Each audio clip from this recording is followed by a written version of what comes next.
What do you do when someone disrespects you? Do you snap back, deliver a clever insult, or make sure everyone knows they just picked the wrong man to provoke? That's what the average person does, and that's why the average person never holds power for long. Let me tell you something most men never understand. Reacting to disrespect is not strength, it's submission. The moment you answer, you've already played their game. You've stepped into their frame. You're dancing to their rhythm, and they know it. That's why today I'm going to give you a weapon most men overlook: silence. Not just any silence. Cold, calculated, unshakable silence. The kind that shifts the balance of power without a single word. You see, most people think strength is loud. They think power is about volume, dominance, and force. They don't realize the most dangerous presence in the room is the one that says nothing, but makes everyone feel their eyes. This isn't about ignoring the offense. This is about rewriting the rules of engagement so you never lose control again. And if you learn to master it, to stay completely still when every nerve in your body wants to react, you'll discover something extraordinary. Silence doesn't just protect your dignity, it puts you in command. Power has never belonged to the man who shouts the loudest. Throughout history, it has always gravitated toward the one who could stand still while others lost control. Julius Caesar did not rise to power by answering every insult thrown his way. He chose his moments, like a surgeon chooses where to cut, with precision, patience, and devastating accuracy. Sun Tzu, in The Art of War, warned that the supreme commander wins without ever engaging in battle. Why? Because battles fought in emotion are battles fought on the enemy's terms. Even in the courts of medieval kings, the ruler who listened in silence, who let others fill the air with their noise, held the real authority. The silent monarch was feared, not because of what he said, but because no one could predict what he was thinking, or when he would act. That uncertainty was a weapon sharper than any blade, and this is where most men fail today. They confuse attention with influence, noise with command. They think that being seen and heard constantly is power, when in truth, it's the exact opposite.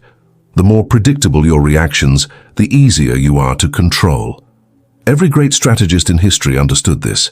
Control begins not with action, but with restraint. And when you can master restraint in the face of disrespect, you don't just protect your position, you elevate it. Disrespect is a spark, and most men are walking around drenched in gasoline. The moment the spark hits, they ignite. A raised eyebrow, a sarcastic tone, a cutting remark, and instantly the pulse rises, the jaw locks, and the mind starts crafting its counterattack. They think this is strength. They think a fast, sharp comeback proves dominance. But the truth, it proves you are owned. Because in that moment, you're no longer acting, you are reacting. And reaction is submission. The other person didn't just insult you. They reached into your chest, twisted your pride, and pulled the strings on your emotions like a puppet. Now you're dancing, and they're conducting the show. Think about it. Every rapid-fire insult, every emotional outburst, every attempt to set the record straight is nothing more than you handing over your power in public view. You've shown them you can be provoked. You've shown the audience your armor has cracks. And once people know where those cracks are, they will press them again and again, not just to hurt you, but to control you. This is why the majority never rise above mediocrity in power dynamics. They believe the myth that domination is about volume. They want to win the moment, not realizing they're losing the war. Machiavelli would have laughed at this weakness. To him, the man who reacts instantly is already defeated, because his enemy didn't just control the situation, they controlled him. And in the eyes of those watching, the man who can be played so easily is not a man to be feared, but one to be manipulated. Here is where we separate the ordinary from the dangerous. Machiavelli's law is brutally simple. Never respond to disrespect in the moment. Not because you're weak, not because you're afraid, but because the man who can hold his tongue when provoked controls the battlefield before the first move is made. Strategic silence is not avoidance, it's preparation. It's the sharpening of the blade behind closed doors while the enemy thinks you've walked away unarmed. When you remain silent, you remove yourself from the role of the performer and place yourself in the role of the observer. You are no longer the man dancing to their tune. You are the man studying the rhythm, deciding when and where to cut it off completely. You don't rush to defend your ego because the ego is impatient, and impatience destroys strategy. Instead, you let them keep talking, keep exposing, keep overplaying their hand, while you store every detail, their words, their alliances, their tells. This is not about ignoring the insult, it's about owning the timeline. You decide when the game begins and when it ends. You choose the moment of engagement, and when it comes, it's not a desperate outburst. It's a surgical strike. Silence says, "I am not moved by your noise. I move when I choose." It forces the offender into the most uncomfortable position a human can be in, waiting. And in that wait, doubt grows, fear spreads, and the balance of power tilts quietly in your favor. Silence is not emptiness, it is a mirror, and most men cannot stand their own reflection. When you don't react, you create a void they feel compelled to fill. The offender expected fire, an argument, a raised voice, a counterattack they could prepare for and counterstrike against. Instead, they get nothing. No defense, no justification, no visible wound to exploit. That nothing is louder than any insult you could ever throw back. And here's what happens. First, they feel a small spike of satisfaction, thinking they've gotten away with it. But as the minutes pass, as the hours turn into days, the satisfaction rots into discomfort. Questions begin to invade their mind. Did I go too far? Why didn't he say anything? Did he even hear me? Or is he planning something? That's the moment your silence becomes a parasite in their thoughts, feeding on their peace, breeding paranoia. They will replay the scene over and over, analyzing your expression, your body language, the exact moment you looked at them and then looked away. Every interaction afterward becomes tinged with uncertainty, and the beauty of it is this. While they burn their energy wondering what's coming, you conserve yours, growing sharper and more deliberate. They prepare for a fight you haven't even confirmed exists, and that preparation drains them. A man can defend himself against an open attack. He cannot defend himself against a shadow. Strategic silence turns you into that shadow, unseen, unpredictable, impossible to read. And the unreadable man is the most dangerous opponent of all, because you can't defend against what you cannot anticipate. Every master of power, from ancient generals to modern political titans, has understood one truth. Patience is not weakness. It is a weapon. Otto von Bismarck, the Iron Chancellor, once said he preferred to let his enemies speak until they made a mistake large enough to destroy them completely. Napoleon was known for studying his rivals in silence, waiting for their overconfidence to erode their defenses before striking with overwhelming force. Even in the corporate and political arenas of today, the most feared figures are those who do not rush to respond. Why?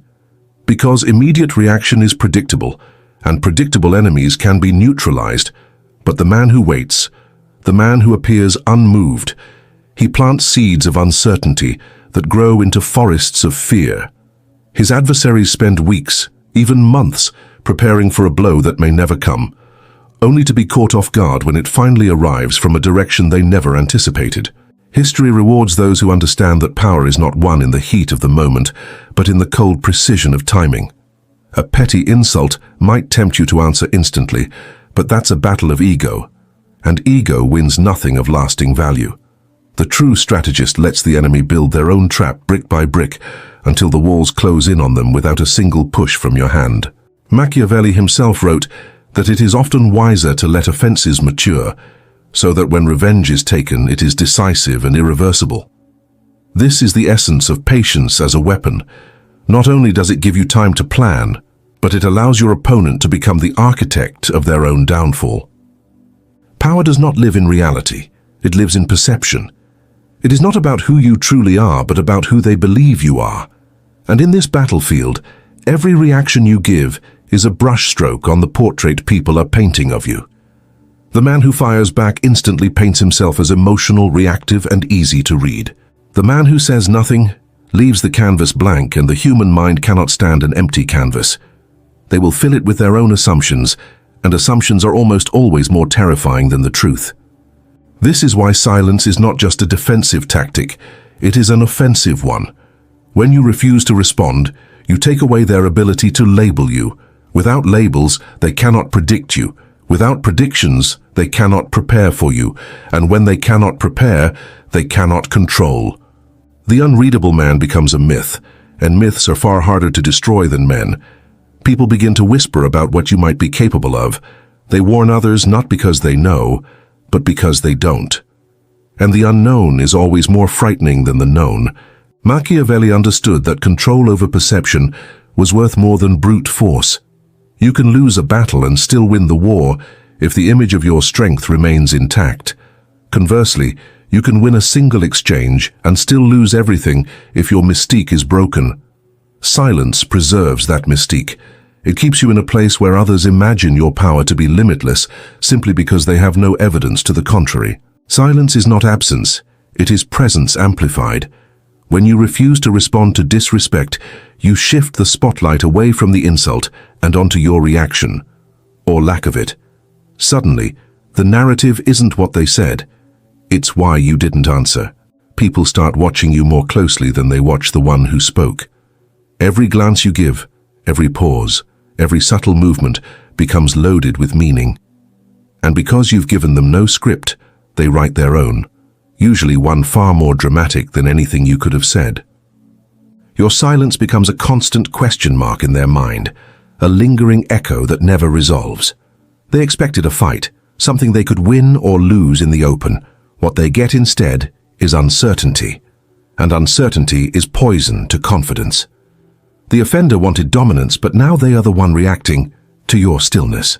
This is the core of psychological warfare, forcing your opponent to fight battles entirely in their own head. When you don't give them a target, they start aiming at shadows. They will overthink every move, doubt every word, and question every silence. And in that spiral, they become their own executioner, damaging their credibility without you lifting a finger. While they burn themselves in this invisible fire, you remain untouched, conserving your energy, controlling the tempo. Silence, when used strategically, doesn't just defend your dignity, it destabilizes theirs.